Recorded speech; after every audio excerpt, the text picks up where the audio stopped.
parlamentares só podem responder a um processo na Corte se as infrações forem cometidas em razão da função e durante o mandato.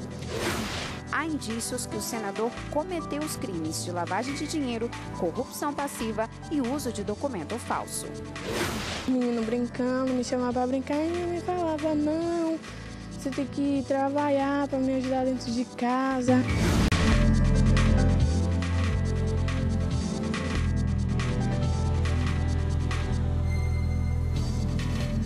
Boa noite. Boa noite para você. Os ministros do Supremo Tribunal Federal se reuniram hoje nas turmas. Na segunda, por maioria, os ministros aceitaram a denúncia contra o senador Agripino Maia. Ele foi denunciado por participação em supostos crimes relacionados a contrato do governo do Rio Grande do Norte com uma empresa de inspeção veicular. A repórter Carla Lucena acompanhou e ao vivo tem os detalhes para a gente. Oi, Carla, boa noite. Olá, William. Boa noite para você, boa noite a todos. O inquérito contra o senador José Agripino Maia começou a ser julgado na segunda turma no começo do mês passado. Uma das principais acusações é que o senador teria pedido e recebido propina de um pouco mais de R$1 milhão para de contrato para a inspeção veicular ambiental em Natal, Rio Grande do Norte. Um outro destaque da turma de hoje foi a absolvição do deputado federal Vladimir Costa, como vamos ver na reportagem. A Procuradoria-Geral da República denunciou o deputado Vladimir Costa pelo crime de peculato. O caso envolve o suposto desvio de salários de funcionários do gabinete dele. Em 2009, o Supremo tornou o parlamentar réu. Na sessão de hoje, o relator, ministro Edson Fachin, e o revisor da ação penal, ministro Celso de Mello, absolveram o deputado e também o irmão dele, Valdecir Costa, por falta de provas. Não há, nesse momento de apreciação do mérito da ação penal, não há elementos suficientes para a condenação dos réus pela prática dos crimes de peculato desvio, pois a Procuradoria da República, no caso, não se desvencilhou do ônus de comprovar que os secretários parlamentares nominados exerceram exclusiva atividade privada sob as expensas da Câmara dos Deputados. A defesa do deputado federal Vladimir Afonso Costa Rabelo, das alegações finais apresentadas, sustenta basicamente a inexistência nos autos de provas mínimas concernentes aos elementos constitutivos da imputação penal, razão pela qual pleiteia a absolvição desse réu. Os demais ministros da turma também votaram por não condenar Vladimir Costa. O ministro Gilmar Mendes também chamou a atenção ao fato do ex-funcionário do parlamentar, que deu base à denúncia, ter mudado a versão e retirado a culpa do deputado. O fato é extremamente elucidativo de uma época em que vivemos, né, e que reclama uma reflexão, muito provavelmente uma montagem, com a finalidade de praticar um estelionato pela via judicial. Estou convencido de que não existem provas suficientes para a condenação e que se impõe, portanto, a absolvição nos termos do artigo 386-7 do Código de Processo Penal. Eu tive a oportunidade de estudar os substanciosos votos do ministro relator e do ministro revisor e agora, apresentado o resumo em sessão, eu subscrevo os votos proferidos, senhor presidente. Também eu absolvo os acusados. A segunda turma também concluiu o inquérito contra o senador José Agripino Maia e, por maioria 3-2, tornou o parlamentar réu. O ministro Celso de Mello desempatou o julgamento. Segundo o decano, há indícios que o senador cometeu os crimes de lavagem de dinheiro, corrupção passiva e uso de documento falso. Na presente fase processual, elementos indiciários mínimos impregnados de relevo que autorizam, embora somente para efeito de instauração do concernente processo judicial, a formulação por este Supremo Tribunal Federal de um juízo positivo de admissibilidade da acusação penal. Convence-me, com a vênia dos votos divergentes, da viabilidade da denúncia ora em análise. Já a ex-governadora Rosalba Ciarline, também acusada no inquérito, foi absolvida por unanimidade pela segunda turma. O Carla, também teve um caso sobre um suposto uso abusivo de algemas no ex-governador do Rio de Janeiro, Sérgio Cabral, não é isso? Foi isso mesmo, William. Os ministros da turma começaram a julgar um inquérito para apurar se houve abuso no uso de algemas e correntes no ex-governador Sérgio Cabral durante a transferência dele em janeiro do Rio de Janeiro para um presídio em Curitiba, no Paraná. Este inquérito ele foi proposto pelo ministro Gilmar Mendes logo após o julgamento de um habeas corpus em abril que pedia o retorno de Cabral para o Rio de Janeiro. Vamos ver na reportagem. Ao falar sobre o caso, o ministro Gilmar Mendes descreveu que o ex-governador Sérgio Cabral chegou a um presídio de Curitiba, no Paraná, em janeiro, algemado pelas mãos e pelos pés.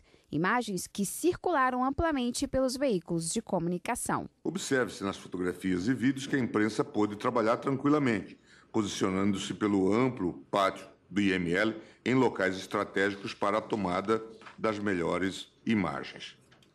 A escolta poderia ter aberto o guarda preso da viatura em local mais seguro, por onde poderia deslocar-se com o preso por um corredor que dá na sala de exames, dificultando a ação e série de filmagens e fotografias tiradas pela imprensa. Nessa linha, informou Sérgio Cabral que na carceragem, após protestar contra seu agrilhoamento, 2 agentes federais disseram que, se quiser ser mais bem tratado, deveria fazer delação. Desde abril, quando o inquérito foi aberto, um juiz designado pelo ministro ouviu os agentes envolvidos na transferência e também o ex-governador.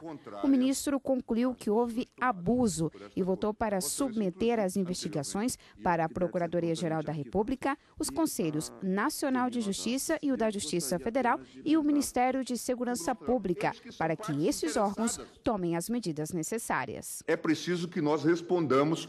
E o artigo 43 dá a base para isso de maneira clara. Em pouco tempo nós tenhamos tortura em praça pública, ministro Fachin, porque caminha-se para isso. Este é um caso que nos enche de vergonha. O representante da Procuradoria-Geral da República reiterou o parecer já enviado pela procuradora Raquel Dodge e pediu o trancamento do inquérito. É preciso averiguar profundamente em que circunstâncias esses fatos ocorreram e responsabilizar aqueles que devem ser responsabilizados. E o julgamento deste inquérito foi suspenso após o pedido de vista do ministro Edson Fachin.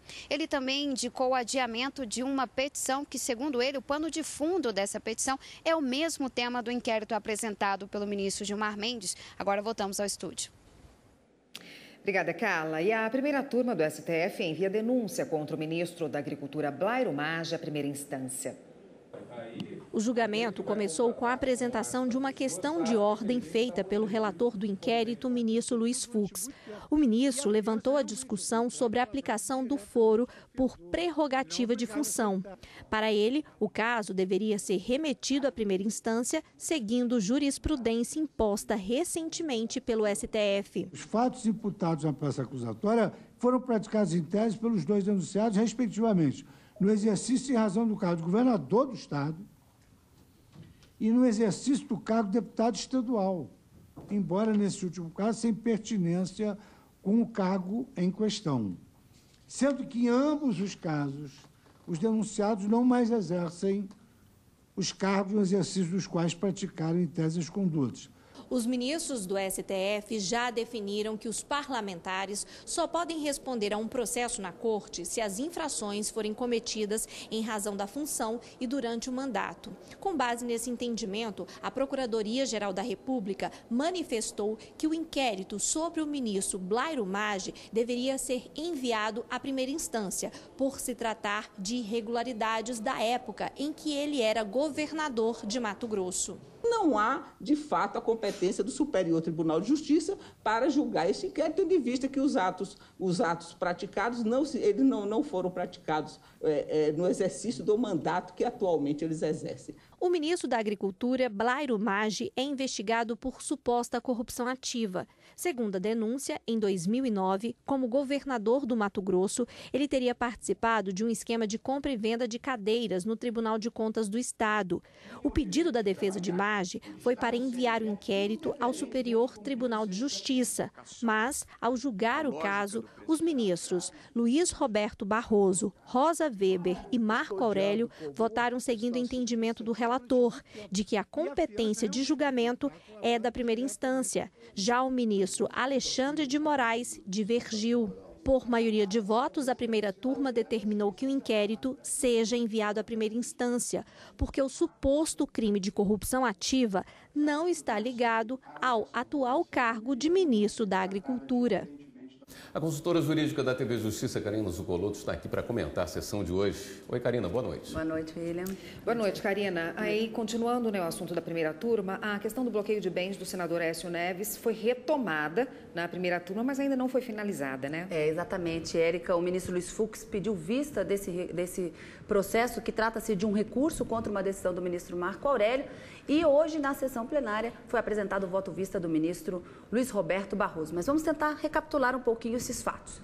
Em abril de 2018, o Supremo Tribunal Federal, na primeira turma, recebeu a denúncia apresentada pelo Ministério Público Federal contra o senador Aécio Neves por corrupção passiva e obstrução à justiça e também contra a sua irmã por corrupção passiva.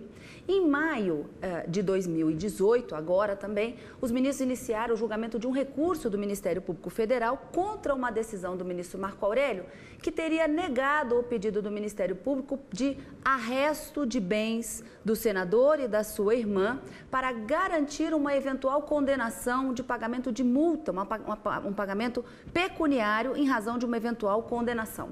Esse arresto de bens, que tanto se falou hoje na primeira turma, desses bens, desse patrimônio, tanto do senador quanto da sua irmã, trata-se de uma tutela de urgência prevista na legislação processual que tenta, com o objetivo de prevenir o perecimento do patrimônio, prevenir para que esse patrimônio não seja perdido, não seja dilapidado, vendido, transferido a terceiros, de modo a garantir uma eventual obrigação que tenha que ser cumprida pelo devedor.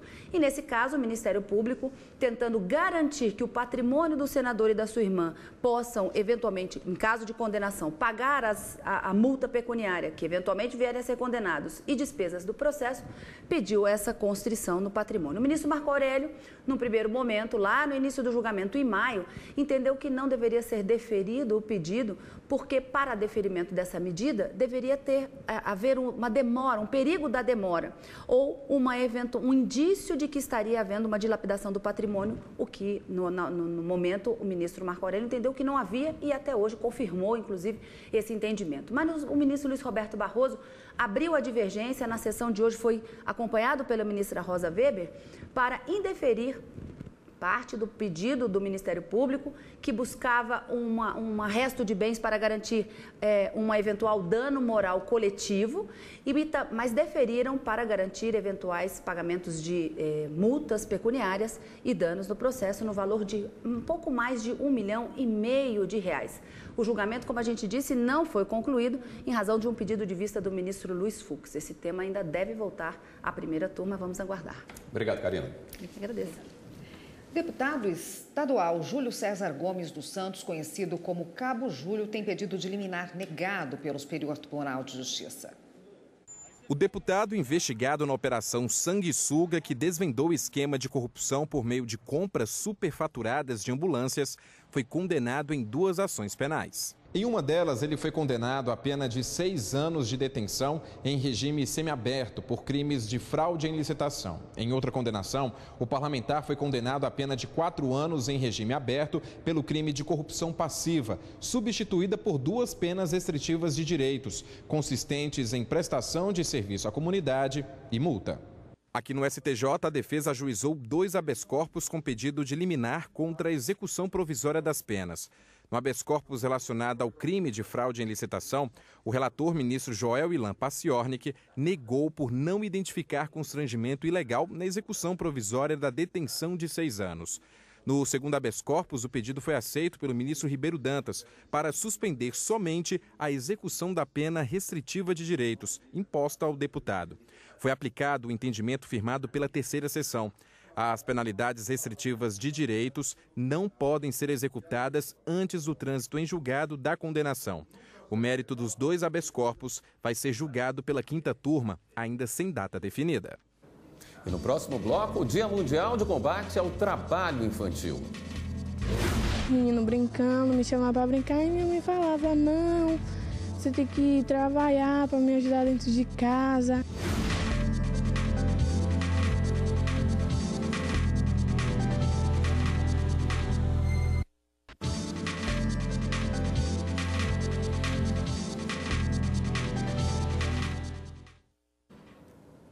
Daqui a pouco tem sessão no Tribunal Superior Eleitoral. O repórter Henrique Amaral, ao vivo, tem mais informações.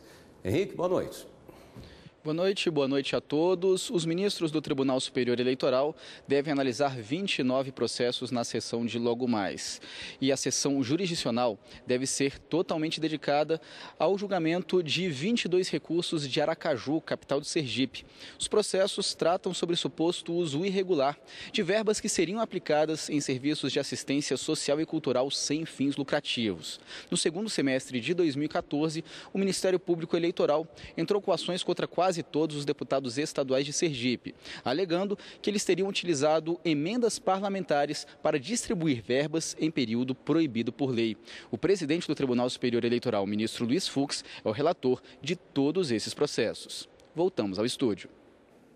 Obrigada, Henrique. O desembargador Fernando Antônio Zorzenon da Silva, presidente do Tribunal Regional do Trabalho da Primeira Região, com sede no Rio de Janeiro, suspendeu a liminar que impedia o processo de privatização de 5 distribuidoras da Eletrobras. A decisão envolve a Amazonas Distribuidora de Energia, Centrais Elétricas de Rondônia, a Companhia de Eletricidade do Acre, a Companhia Energética de Alagoas e a Companhia Energética do Piauí. Há uma semana, uma outra decisão havia paralisado o processo a pedido dos sindicatos. No pedido de suspensão da liminar acolhido agora, a AGU ressaltou que a decisão anterior colocava em risco o abastecimento de energia elétrica nos estados das distribuidoras. A presidente do STF, ministra Carmen Lúcia, autorizou em caráter liminar o corte dos dias parados de servidores em greve na Receita Federal. A autorização foi dada a pedido da Advocacia Geral da União. A determinação suspende decisão do Superior Tribunal de Justiça, que tinha vetado o desconto do ponto dos grevistas pelo prazo de 90 dias, atendendo solicitação do Sindicato Nacional dos Auditores Fiscais da Receita. 12 de junho é o Dia Mundial de Combate ao Trabalho Infantil e quando esse é o assunto, o Brasil se destaca com uma triste realidade. De acordo com a PNAD contínua de 2015, 2.700.000 crianças entre 5 e 17 anos trabalham nas ruas. As estatísticas mostram também que Minas Gerais é o estado com o maior número de crianças trabalhando, seguido pela Bahia, que curiosamente também é o estado que mais tira crianças da rua. Muitos desses menores são encaminhados para projetos sociais, como você confere agora. Atualmente, existem ações sociais que tentam diminuir este índice. O projeto Axé é um deles. Cerca de 200 crianças passam aqui por dia, trabalhando artes visuais, moda, música, dança, capoeira e muito mais. Entre as crianças acolhidas, Brenda é uma delas e há 2 anos faz oficina de moda. Mas antes, a realidade era bem diferente. Trabalhava com minha prima de vender salgado, o marido dela fazia, a gente vendia. Os meninos brincando, me chamavam para brincar e minha mãe falava, não, você tem que trabalhar para me ajudar dentro de casa. Eu agora já estou aprendendo a bater na máquina já. A gente aprende a costurar, fazer bordado, ponto corrente, vários tipos de coisa. Se Deus quiser me ajudar, eu quero ser uma estilista para ajudar minha mãe. Carlos era obrigado a trabalhar para sustentar a família e chegou ao projeto com apenas 15 anos. Vendia bala no ônibus, fazia faxina em casa de branco. Então já fui para a vida de trabalho assim já pequeno. Se eu não trabalhasse, eu não comia. Se eu não ajudasse manhã não tinham que comer em casa. Então era eu e manhã, porque meus irmãos eram muito pequenos. Meus irmãos tinham o quê? 4, 5 anos de idade na época. São histórias assim que ilustram a exposição itinerante do Tribunal Superior do Trabalho, que fica em cartaz até este domingo aqui no Salvador Shopping, com apoio do Tribunal Regional do Trabalho da Bahia. Hoje, dia 12 de junho, é o Dia Mundial de Combate ao Trabalho Infantil. É o dia que nós estamos aqui para conscientizar as pessoas com a distribuição de cartilhas a respeito do assunto, cartilhas do Tribunal Superior do Trabalho, em parceria com Maurício de Souza, para também dar um cartão vermelho ao trabalho infantil. Nós estamos agora na época da Copa, então o trabalho infantil não pode entrar em campo de forma alguma. A criança tem que estudar, a criança tem que brincar, a criança tem que ser criança e não trabalhar para levar dinheiro para casa. E no próximo bloco, avanços e desafios 25 anos após a lei de improbidade administrativa. Será que ainda temos coisas novas a debater e a discutir? E a resposta é evidente, sempre temos.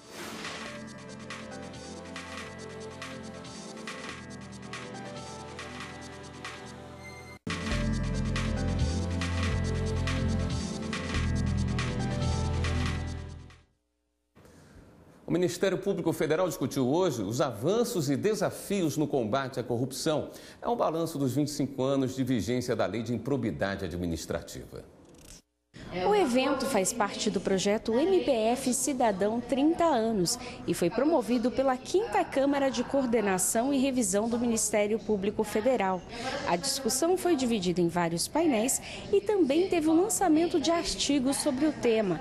Vários procuradores e subprocuradores da República participaram e abordaram os vários aspectos da aplicação da Lei de Improbidade Administrativa e a eficácia dela para a punição daqueles que cometem ato de corrupção contra a administração pública. 25 anos depois, a gente se pergunta, mas ainda há algo a se discutir? Tanta jurisprudência já temos, tanta doutrina, tanto já foi escrito, tanto já foi dito, já foi debatido. Será que ainda temos coisas novas a debater e a discutir? E a resposta é evidente, sempre temos. Daí nós tratarmos dos avanços, porque muito se avançou desde lá de trás, e dos desafios, que é o futuro que temos pela frente. Hora de dar um giro na rede, conferir as últimas notícias.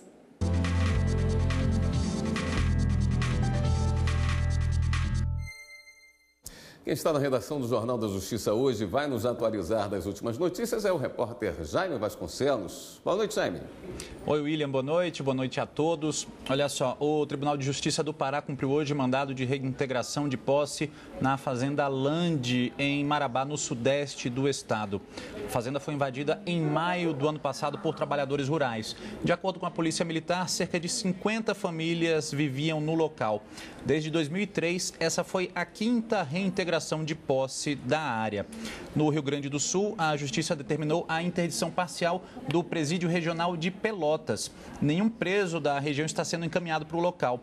Segundo a Superintendência de Serviços Penitenciários do Estado, o presídio tem uma taxa de ocupação de 297%. Atualmente, 1.050 presos vivem no local quando a capacidade é de 400 detentos. Os presos que estão nas delegacias vão permanecer nesses locais onde estão, provisoriamente, ou serão encaminhados para outras penitenciárias da região.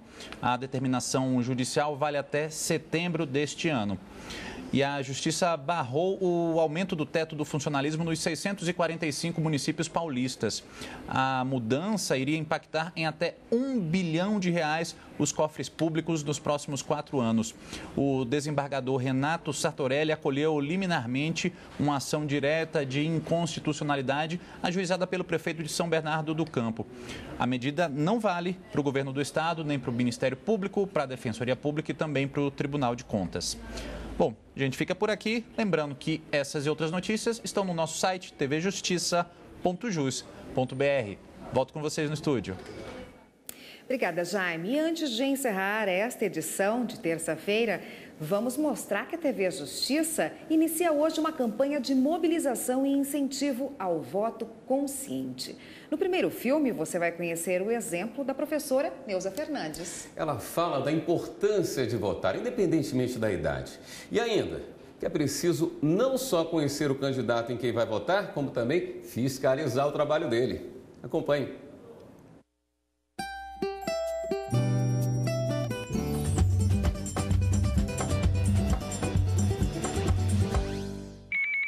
Este ano tem eleição e você pode ajudar na construção do Brasil que todos nós queremos, justo, livre, honesto.